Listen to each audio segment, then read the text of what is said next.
किसी प्रकार राक्षस लोग सीता जी को नहीं पा सकते, नहीं पा सकते।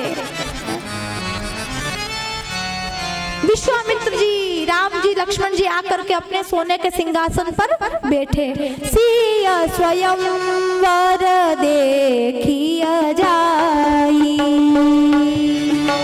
सिया स्वयंवर देखिया जाई, सिया स्वयंवर देखिया जाई, सिया स्वयंवर देखिया जाई।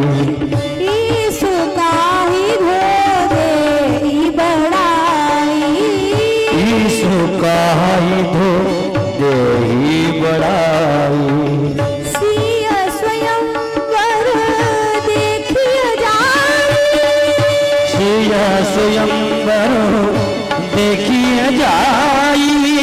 ईसु काहि धो देहि बड़ाई, ईसु कहा धो देहि बड़ाई, सिया स्वयंवर देखिया जाई, सिया स्वयंवर देखिया जाई। ईसु काहि धो देहि बड़ाई, ईसु कहानी धो देहि बड़ाई। परमात्मा की जिस पर कृपा होगी गुरुदेव वही तोड़ेगा, वही तोड़ेगा। लक्ष्मण जी बातें कर रहे हैं अपने गुरुदेव से। इतने में कौन आया? तो बोले इतने में माँ जानकी जी आई। बहुत बड़ा सुंदर सा सोने का सिंहासन बना हुआ, 10-15 सखियां साथ में चल रही है। जानकी जी के ऊपर लाल कलर की चुनरी चमक रही है, पाँव में पायल हैं, हाथों में चूड़ियां हैं, सुंदर आभूषण पहने हुए, सुंदर रत्नों से सजी हुई, सुंदर आभूषणों से सजी हुई। आप एक बार दर्शन तो कीजिए माँ भवानी का, कितनी सुंदर लग रही होगी। हमारी बहन बेटियां दुल्हन बनती है, कितनी सुंदर लगती। सोचो जगदम्बा कितनी सुंदर लग रही होगी। आज जगदम्बा इतने सुंदर स्वरूप में आई, 10-15 सखियां साथ में चल रही है, बहुत सुंदर आभूषण पहने हैं, लाल कलर की साड़ी पहने हैं माँ जगदम्बा, और हाथ में चूड़ियां है, पाँव में पायल है। आ रही है तो पायल बज रही है। बहुत बड़ा सिंहासन था, सिंहासन के ऊपर सखियों ने सीता जी को बैठा दिया।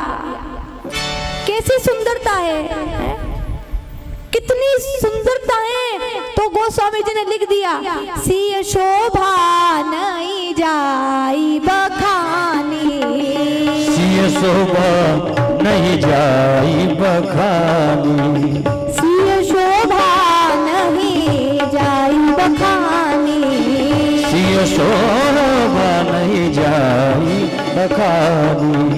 जगदम्बिका रूप गुण खानी, जगदम्बिका रूप गुण खानी, जगदम्बिका रूप गुण खानी, जगदम्बिका रूप गुण खानी। सिय शोभा नहीं जाई बखानी, सिय शोभा नहीं जाई बखानी, जगदम्बिका रूप गुण खानी, जगदम्बिका रूप गुण खानी, जगदम्बिका रूप गुण खानी। ब्राह्मणों से कहा गया कि धनुष यज्ञ शुरू होने वाला है, शंख बजाओ, शहनाइयां बजाओ, वेद ध्वनि पढ़ो, वेद ध्वनि पढ़ो, शंख बजाओ, शहनाइयां बजाओ, ढोल धमाके बजा रहे हैं। आज भगवान, आज आकाश मंडप से देवता फूलों की वर्षा कर रहे हैं कि धनुष यज्ञ शुरू होने वाला है। शंख, शहनाइयां, ढोल, नगाड़े सब बज रहे हैं, ढोल नगाड़े बज रहे हैं, शंख शहनाइयां बज रहे हैं कि आज भगवान धनुष को तोड़ेंगे, आज भगवान धनुष को तोड़ेंगे।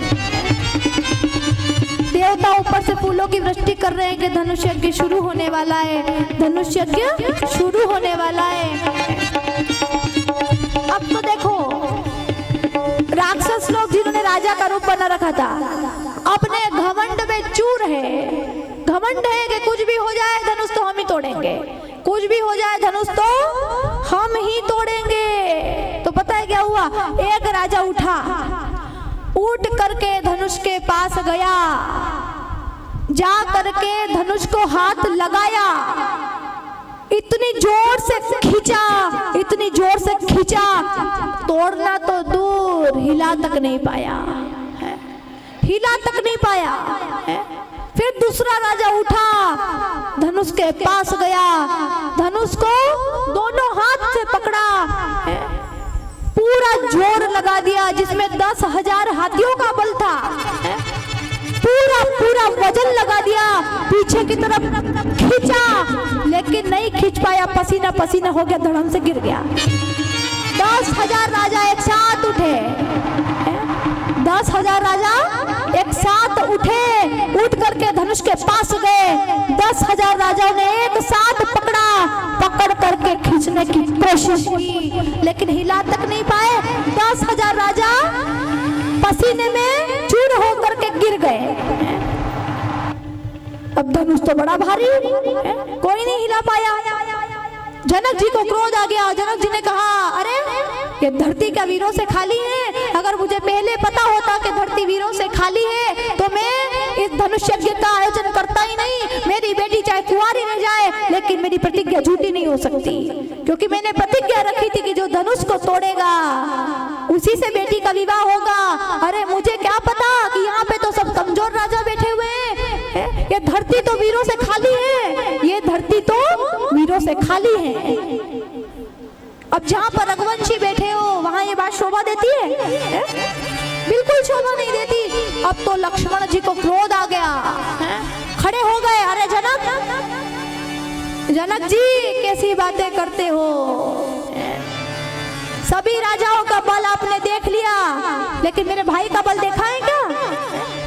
जहाँ पर रघुवंशी बैठे हुए हो वहां पर ऐसी बातें मत कहा कीजिए जनक जी। मैं चाहूं तो ब्रह्मांड को गेंद की तरह उछाल उछाल करके खेल सकता हूँ, मैं चाहूं तो सुमेरु को मूली की तरह तोड़ सकता हूँ, मैं चाहूं ना तो धनुष के अभी 3 टुकड़े कर सकता हूँ, लेकिन जहाँ पर मेरा भाई बैठा हो वहां ये काम मुझे शोभा नहीं देता।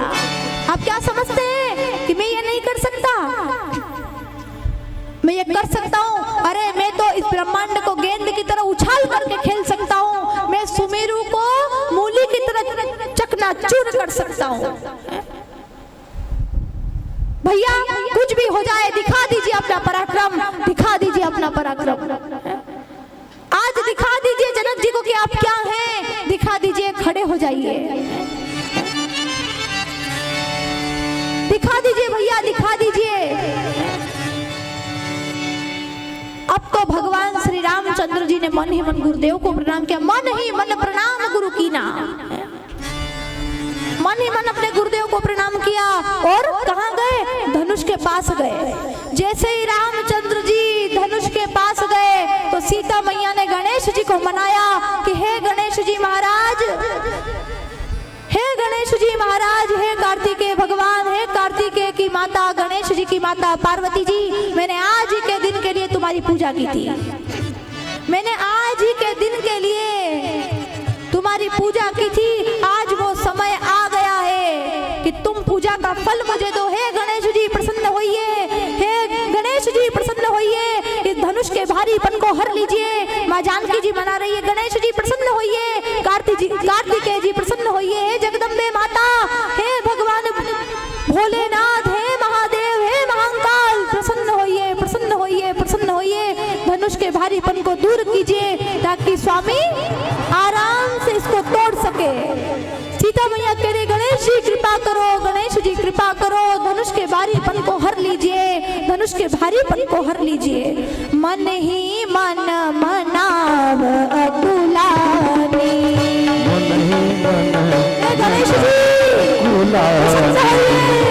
मन ही मन मनाव अकुलानी, मन ही मन मनाव अकुलानी, हो प्रसन्न महेश भवानी, हो प्रसन्न महेश भवानी, मन ही मन मनाव अकुलानी, नहीं मन मनाव